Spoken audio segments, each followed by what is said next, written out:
Terima kasih masih bersama YPB Movie. Jadi cerita kita berlanjut dengan dampak dari hilangnya Goten secara tiba-tiba yang tentu saja dipanggil secara mendadak oleh Vegito sendiri. Namun bagi para Z-Factor di bumi, mereka tidak mengetahuinya. Dan yang paling sedih serta emosional dari semuanya adalah Cici sendiri. Sang ibu ditinggalkan dalam tangis yang akhirnya mengungkapkan kebenaran ini kepada Gohan. Saat Gyumo ayahnya mencoba yang terbaik untuk menjaga segala sesuatunya tetap terkendali di tengah tangisannya. Cici ceritakan bahwa Goten menghilang begitu saja. 1 menit Goten ada di sini dan menit berikutnya dia pergi. Rasanya seperti mimpi buruk baginya. Bahkan Goku ayah Goten sendiri tidak akan pernah pergi seperti itu, bahkan tanpa melambaikan tangan selamat tinggal. Jadi Cici mulai berpikir bahwa ada seseorang yang menculiknya. Sementara itu Gyumo hanya mengusap punggungnya sambil mencoba menenangkan Cici. Gyumo katakan Cici harusnya tahu bagaimana anak-anak itu mereka mirip seperti Goku. Jadi Gyumo yakin bahwa dia akan segera kembali. Ditambah anak-anak itu adalah Super Saiyan yang bisa membela diri mereka dengan baik. Tapi entah mengapa Cici tidak memiliki keyakinan sebesar itu. Dengan air mata yang masih mengalir, dia berkata Gohan tidak bisa berbuat apa-apa lagi. Gohan sibuk dengan anaknya sendiri sekarang. Anak-anak ini tumbuh begitu cepat dan meninggalkan mama mereka yang malang sendirian. Gyumo katakan meskipun Gohan sudah punya keluarga, tapi dia ada di sini untuk menjaga Cici. Namun terlepas dari pengabaian komedi terhadap ayahnya sendiri, wajah Gohan dengan cepat berubah menjadi serius dan menatap tajam ke arah Cici. Gohan tegaskan ini adalah Goten yang mereka bicarakan, bukan salah satu hewan peliharaan mereka. Goten adalah adik kecilnya. Bagi Gohan, dia lebih penting dari segalanya. Untuk anaknya Pan, Videl bisa menanganinya dengan baik. Karena itu, Gohan akan membawa Goten pulang sekarang juga. Dan dengan deklarasi itu, Gohan dengan cepat tanpa percakapan lagi mulai berjalan keluar pintu. Sambil memegang pintu, Gohan mengucapkan satu kata terakhir bahwa ibunya bisa mengharapkan Goten kembali ke rumah besok. Gohan meninggalkan ibunya yang terpana karena sudah bertahun-tahun tidak melihat putra tertuanya dengan keyakinan seperti itu. Air matanya mulai mengering saat dia pun mulai percaya pada janji putranya. Setelah itu, Gohan berangkat melesat ke langit seolah-olah dia sedang terburu-buru. Terbang menembus awan dengan kecepatan super tinggi sambil merenung dalam hati. Gohan gak tahu kemana Goten pergi karena ini tidak seperti adiknya. Gohan tahu adiknya tidak suka belajar meskipun Gohan juga sering merasa begitu. Tapi, apakah Goten benar-benar akan melarikan diri cuma karena dilarang oleh ibu mereka? Di samping itu, Gohan berpikir apakah seseorang membawanya karena mereka mengira Goten adalah Goku. Namun saat pikiran cerdas Gohan menghitung ratusan skenario dan ide yang berbeda tentang hilangnya adiknya, semua konsentrasinya pecah ketika Gohan merasakan sesuatu yang mendekat dengan cepat. Di belakang aura putih Gohan hampir seperti rudal balistik, seberkas energi biru mengejar. Gohan menyadari bahwa serangan ini adalah Super Kamehameha. Namun pada saat-saat terakhir, Gohan menunjukkan bahwa dia masih memiliki kemampuan bertarung lamanya. Karena dengan sangat tipis, dia bisa menghindari serangan itu sepenuhnya pada detik terakhir. Membiarkan Gohan melihat ledakan itu melesat melewatinya hingga akhirnya menyebabkan ledakan raksasa di permukaan bumi. Gohan terkesan dan berpikir itu adalah teknik ayahnya. Tapi itu jauh lebih kuat dari yang Gohan kira. Jadi siapapun musuh ini bagi Gohan ini bukanlah lelucon. Kemudian sambil memutar kepalanya 90 derajat dengan waspada, Gohan melihat seorang anak kecil sebagai orang yang melakukan serangan tadi. Gohan penasaran bagaimana anak itu tahu jurus Kamehameha. Saat kita akhirnya mendapatkan pandangan tentang penyerang misterius ini, yang tampak adalah sosok bertudung baru. Tangannya masih berasap namun dalam posisi gelombang kura-kura alias jurus Kamehameha. Tidak mengucapkan sepatah kata apapun, Gohan menanyakan siapa sebenarnya dia. Selain itu, Gohan mengira apakah orang ini yang sudah membawa Goten pergi. Dengan penuh amarah membawa kembali kegelisahan dari bentuk remaja Gohan, Gohan segera menyerbu ke arah prajurit pendiam itu. Meluncurkan pukulan terlebih dahulu, tapi siapapun ini, dia tampaknya bisa membaca gerakan Gohan dan segera menghindar ke samping. Namun, Gohan tetap tidak menyerah karena diajarkan untuk tidak pernah berhenti oleh ayahnya. Dia meluncurkan rentetan pukulan lagi, tapi semua itu juga dihindari dengan sangat mudah. Sampai dengan serangan balik yang sempurna, sosok pendek bertudung itu menendang dagu Gohan dengan tendangan ke atas. Tapi seperti hewan buas, Gohan kembali menyerang karena tidak puas. Gohan tegaskan dia akan mendapatkan jawabannya suka atau tidak. Bergegas semakin dekat dan dekat sebelum pukulannya kali ini tidak hanya dihindari, tapi memukul udara kosong karena sosok itu memiliki kecepatan yang cukup untuk menghilang sepenuhnya. Dan tampaknya meluncurkan serangan balik yang sempurna lagi. Di adegan berikutnya, Gohan terdiam dan gemetar kesakitan saat kacamatanya terlepas dari gerakan itu tadi. Gohan bertanya-tanya bagaimana orang itu begitu kuat untuk ukuran sebesar ini. Sekali lagi, Gohan terperangah oleh bagaimana petarung seukuran Krillin ini bisa memiliki kekuatan sebesar itu. Akhirnya mendapatkan ruang sambil masih kesakitan, Gohan harus akui jika orang itu yang bertanggung jawab atas hilangnya Goten. Gohan bisa melihat orang ini memang benar-benar kuat. Tapi Gohan tegaskan orang bertudung itu salah jika mengira kakak laki-lakinya akan sama lemahnya. Sampai tiba-tiba Gohan berubah menjadi Super Saiyan saat listrik muncul di sekelilingnya. Dengan raungan Saiyan yang brutal, Gohan telah berhenti bermain-main, meledakkan kekuatannya menjadi aura emas karena dia berubah ke bentuk Super Saiyan 2. Dalam sekejap, Gohan sudah berada tepat di depan anak bertudung itu dengan tinju bertenaga Super Saiyan-nya ditarik ke belakang, siap untuk membunuh. Ketika dalam reaksi yang benar-benar tidak masuk akal, sosok itu tidak menghindar kali ini, tapi menghentikan serangan itu sepenuhnya hanya dengan telapak tangannya. Pria itu merasa ini sudah cukup, karena dia tahu Gohan akan menyakitinya jika Gohan mencoba begitu keras. Suara ringan yang familiar kemudian mulai terkekeh saat Super Saiyan yang sama yang menyelimuti Gohan kini mulai tampak juga di sekujur tubuh pemuda itu. Sampai segera seluruh tubuhnya memiliki aura Super Saiyan yang sama, membumbung identik dengan milik Gohan. Gohan makin penasaran siapa sebenarnya pria ini. Kenapa dia seorang Super Saiyan? Pria itu minta maaf karena telah membuat Gohan khawatir, tapi dia baik-baik saja. Sampai akhirnya terungkap dari tudung dan pakaiannya yang terlepas, Super Saiyan Goten terungkap masih hidup dan juga sehat. Dan secara tidak terbayangkan, Goten berhasil menghentikan pukulan kekuatan penuh kakaknya sendiri, seolah-olah itu bukan apa-apa. Dengan santai, Goten menanyakan bagaimana kabar Pan. Tapi di sini Gohan sedang tidak dalam suasana hati yang baik untuk membahas putri kecilnya. Sambil menatap ke mata Goten, Gohan bertanya apakah ini benar-benar adalah adiknya. Kemana saja Goten selama seminggu ini dan bagaimana Goten bisa menjadi begitu kuat. Goten merasa dia memang punya beberapa penjelasan untuk diberikan. Setelah itu, Goten melepaskan tangan Gohan dan mundur menjauh. Kedua Super Saiyan itu saling memandang. Goten katakan ini akan menjadi cerita panjang, tapi mungkin tidak begitu berat juga bagi Gohan. Goten sudah pergi selama seminggu di bumi, tapi dia sebenarnya berada di tempat lain berlatih sangat keras. Tempat di mana waktu bergerak lebih cepat daripada dunia ini. Goten juga beritahukan dia sudah lebih tua sekarang. Gohan langsung menyadari tempat di mana waktu bergerak lebih cepat itu artinya adalah ruang waktu hiperbolik. Jadi selama ini Goten berada di tempat tinggal Dewa Kami-sama. Jika begitu, Gohan penasaran kenapa Mr. Popo tidak memberitahunya. Di sini secara naif Gohan benar-benar langsung mengambil kesimpulan tanpa tahu kebenarannya. Sampai Goten membantah dia bukan berlatih di ruangan hiperbolik itu. Goten berlatih di semacam piramida aneh bersama ayah mereka. Segera setelah tidak mendengar ayahnya sendiri untuk waktu yang lama atau tahu di mana dia berada, pengungkapan bahwa Goten dan Goku bersama selama ini tentu mengejutkan Gohan. Tiba-tiba sebuah suara misterius mulai berbicara dari belakang. Dengan keakraban suaranya membuat Gohan segera memutar kepalanya tiba-tiba.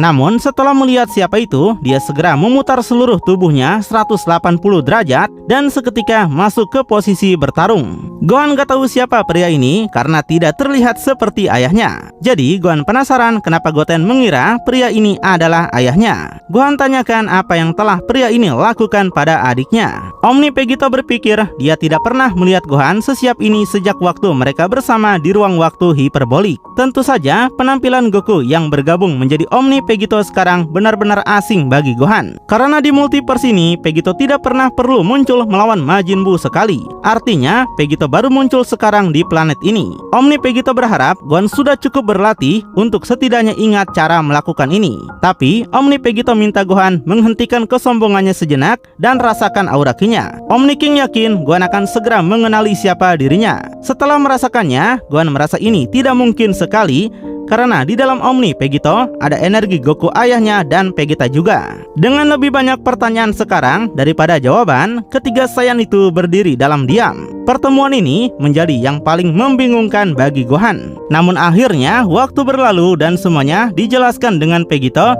menyelesaikan keseluruhan cerita yang terjadi, bagaimana dia bisa menjadi seperti sekarang. Omni Vegito beritahukan dia adalah fusion dari Goku dan Vegeta. Dia masih ayah Gohan, tapi dia menuju hal-hal yang lebih besar dan lebih baik yang akan menyelamatkan miliaran, triliunan, bahkan bukan hanya bumi. Dan Omni Vegito menyampaikan bahwa Gohan akan bergabung dengannya suatu hari nanti. Suatu hari ketika Pan bisa menjaga dirinya sendiri dan Gohan telah menyelesaikan tugasnya sebagai seorang ayah. Omni Vegito tahu jauh di lubuk hati Gohan, ini adalah sesuatu yang ingin Gohan lakukan sebagai seorang Saiyan. Jadi Omni Vegito sudah tahu jawabannya. Dan mendengar itu, Gohan memang akan tersenyum dan kembali ke bentuk base-nya. Gohan senang karena Omni Vegito sangat mengenalnya dengan baik. Melewatkan kesempatan untuk melindungi 12 alam semesta, apalagi orang-orang di bumi, Gohan tidak bisa memaafkan dirinya sendiri jika dia melewatkannya. Gohan akan ada di sana saat hari itu tiba. Dan dengan itu, Omni Vegito kemudian membuka portal dengan putranya Goten mengikutinya. Saat dia berkata sebagai penutup,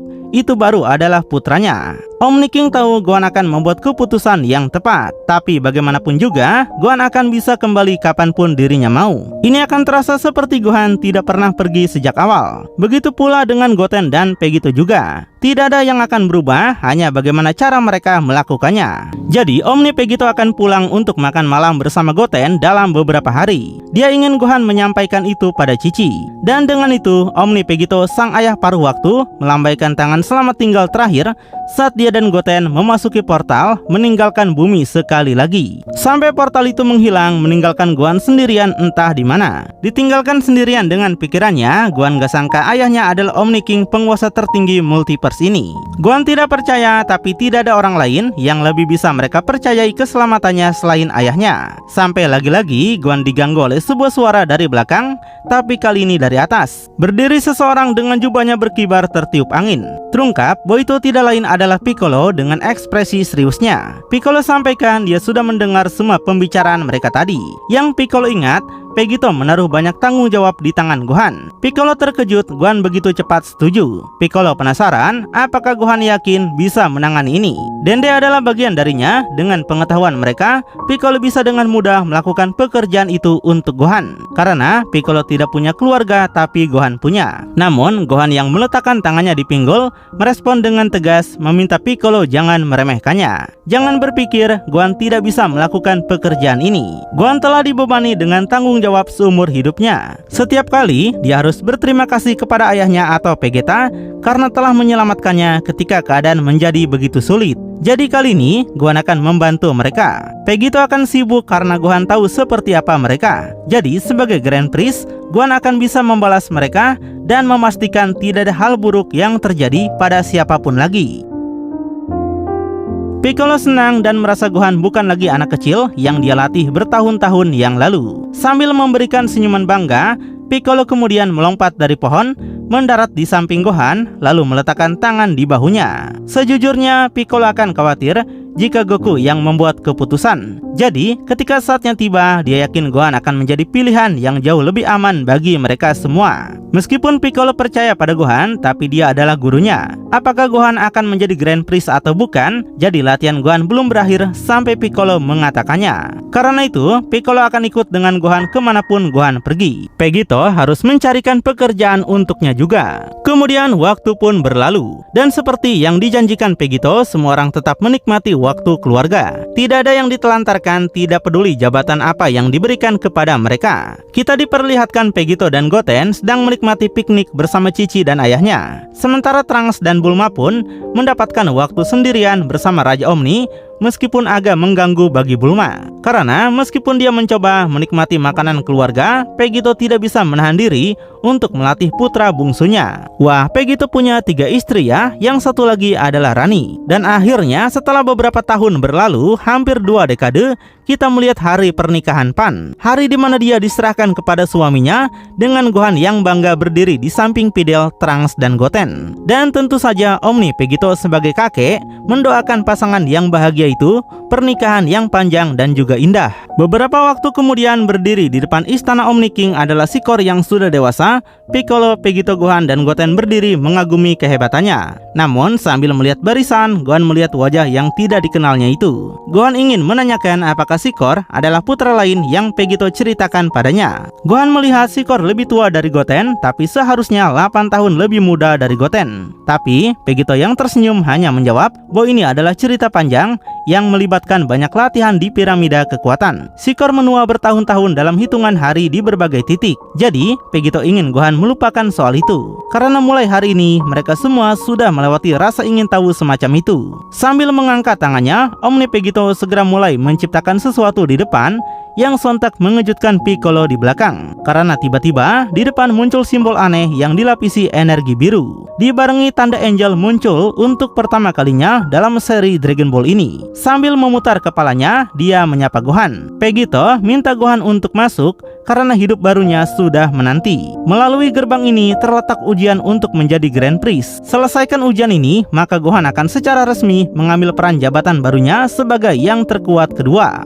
Dan dengan percaya dirinya, Gohan melangkah maju seolah-olah dia telah memimpikan momen ini sepanjang waktu. Tapi Piccolo yang di belakang berteriak karena dia juga ingin ikut, memicu Piccolo untuk mulai berjalan maju juga. Namun begitu Piccolo mulai bergerak, pada saat itu Pegito mencengkram bahunya dengan erat untuk menghentikannya. Omni Pegito menyuruh Piccolo harus menghentikan akting sebagai ayah kedua itu. Omni Pegito tegaskan Gohan bukanlah anak kecil lagi dan dia bisa menangani dirinya sendiri. Sedangkan Piccolo memiliki misinya sendiri karena Piccolo datang ke sini tanpa diundang. Wah, itu artinya Piccolo emang cuma ikut-ikutan saja ya. Hingga kemudian tepat di depan di sisi lainnya simbol lain muncul. Kali ini simbol itu berwarna merah dan memiliki tanda naga. Dengan senyuman congak, Omni Pegito kemudian memberitahukan tujuan Piccolo sekarang adalah menjadi dewa sendiri. Piccolo akan menjadi dewa naga dan pencipta baru bola naga super menggantikan Zalama. Dengan tatapan terpana, tidak pernah mengharapkan ini sama sekali, Piccolo dianugerahi tawaran terbesar bagi Namekian manapun.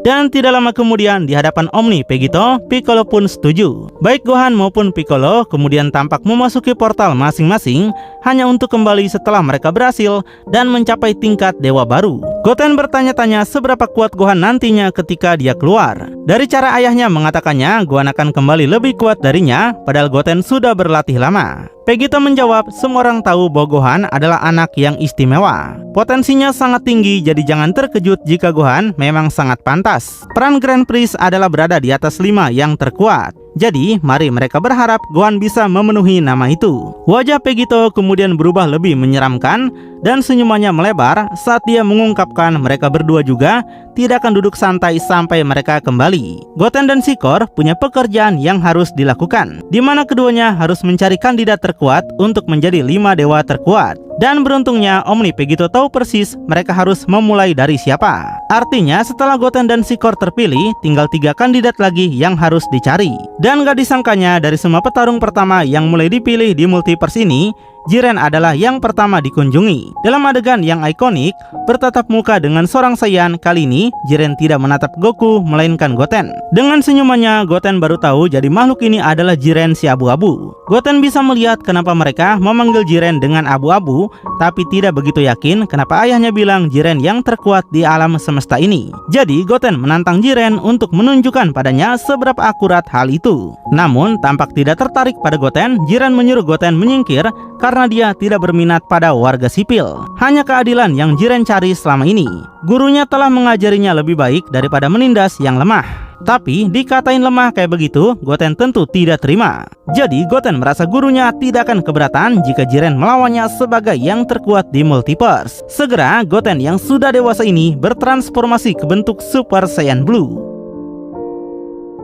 Dengan insting Jiren yang mengesankan, dia segera menyadari Goten bukan lawan biasa karena energinya terasa dewa. Karena itu, Jiren akan menerima tantangan Goten untuk melakukan pertarungan sekarang. Akhirnya, Jiren masuk ke posisi bertarungnya sendiri dan bersiap untuk pertempuran yang ditakdirkan. Hampir segera, tidak seperti ayahnya, Goten langsung menyerang dengan kekuatan penuh dengan serangan pertamanya diblokir seketika. Pukulan pertama Jiren kemudian dihindari dengan ahli, namun Goten kemudian melakukan gerakan kedua ke samping dan di situ konsentrasi energi sudah dihasilkan. Sampai akhirnya melemparkannya dari jarak dekat ke arah Jiren, tapi prajurit kebanggaan Pritoppers itu segera menepisnya seolah itu bukan apa-apa. Memilih untuk membalas dengan pukulan lain, tapi itu begitu lambat untuk Goten. Goten mengerti apa yang ayahnya maksud sekarang. Baginya, Jiren memang sangat mengesankan. Jiren yang menoleh akan menganggap itu sebagai pujian. Setelah itu, Jiren ingin Goten harus membawanya menemui ayahnya ini. Goten yang tersenyum merespon bahwa Jiren akan segera bertemu dengan ayahnya dan bahkan akan tahu setinggi apa jabatan ayahnya. Kaki mereka kemudian seketika melakukan gerakan lagi, terbang berhadapan satu sama lain sekarang dengan tertutup aura mereka. Goten dan Jiren terbang menuju satu sama lain untuk menemukan siapa yang benar-benar kuat. Tapi Goten bukan satu-satunya yang menghadapi raksasa di sini. Kemudian kita bergabung dengan Sikor yang berdiri di planet yang aneh dengan seorang Saiyan tertentu di depannya yang tidak lain adalah Broly. Sikor baru tahu jadi rupanya itu adalah Saiyan yang hilang dari era ayahnya. Sikor tidak melihat bagaimana hal itu secara otomatis membuat Broly kuat, tapi dia merasa mereka akan melihatnya segera. Sikor mengajak Broly untuk segera ikut dengannya. Dengan cepat, Broly menoleh dalam kebingungan, bertanya-tanya bagaimana orang asing ini tahu namanya. Tapi akhirnya, dia hanya terus menunduk untuk makan banyak. Dia perlahan mengangkat matanya lagi dan melakukan kontak mata singkat. Sampai tiba-tiba, Sikor menyadari bahwa Broly telah lenyap seketika dalam kecepatan yang luar biasa tinggi. Hingga seketika Broly muncul kembali di atas Sikor seperti meteor. Broly yang sudah berubah penuh menyapa Sikor dengan melesatkan pukulan yang menghancurkan langsung ke pipi Sikor, membuat putra Vegito itu terpental jauh. Di sini Sikor akhirnya sadar ucapan ayahnya bahwa Broly tidak bisa dibujuk dengan mudah. Sikor pun dengan cepat kembali, tapi begitu juga Broly yang mengepalkan kedua tangannya di belakang kepalanya, mengakibatkan tabrakan dahsyat lainnya di permukaan planet itu. Tapi untungnya berhasil dihindari oleh Sikor yang membalas dengan muncul kembali di belakang Broly dengan serangan energi yang kuat. Hasilnya adalah ledakan raksasa yang menghancurkan tempat itu dan akhirnya meninggalkan kawah raksasa di tanah dengan asap mengepul di tengahnya. Namun tak satu pun dari mereka kalah, karena sebaliknya keduanya tersenyum congak. Para Saiyan menjalin ikatan melalui pertempuran seperti leluhur mereka dulu. Mereka sekarang siap untuk ujian kekuatan yang sebenarnya. Kembali dengan Omni Vegito, dia pun sekarang sedang dalam misi berdiri di tengah desa yang ditinggalkan sendirian. Sama seperti yang lain, Omni Vegito pun mencari kandidat lain yang sebelumnya sudah disebutkan ikan orakel. Dia bilang ada seekor monster yang cocok untuk menjadi 5 terkuat dan ada di tempat ini. Tapi sambil melihat sekeliling, Vegito berpikir ini aneh karena seharusnya dia bisa merasakan sesuatu di sini. Vegito menyadari orang itu seperti menyembunyikan aura kinya. Di belakang Vegito, di saat punggungnya masih berbalik, sebuah kaki melangkah maju dan seorang prajurit misterius muncul. Omni Vegito tegaskan orang itu bisa menyembunyikan aura kinya, tapi tidak dengan suara langkah kakinya. Vegito senang akhirnya dia bisa bertemu dengan orang ini. Vegito sudah mendengar banyak tentang kekuatan tersembunyi orang ini. Jadi, Vegito mengajak orang itu untuk ikutlah dengannya untuk membawanya ke tingkat yang benar-benar baru. Dan tak dapat disangkanya, setelah sekian lama prajurit yang dikenal sebagai Gaiba dari semesta ke-12 Dewa Kehancuran Gin akan tampak sekali lagi di multiverse baru ini untuk mengambil posisinya sebagai 5 yang terkuat dari multiverse baru Omni Vegito. Program baru Omni Vegito sepertinya adalah mengumpulkan para karakter baru untuk mengisi kursi menterinya dan membiarkan para Dewa Kehancuran atau Angel lama tidak naik jabatan. Wah, mirip program negara mana ya? Lalu apa yang bakalan dilakukan Saiyan gila ini dengan tim yang campur aduk ini? Apakah 5 dewa terkuat baru benar-benar akan melampaui yang lama? Makin penasaran? Tonton kelanjutannya di channel YPB Movie, channelnya anime bapak-bapak.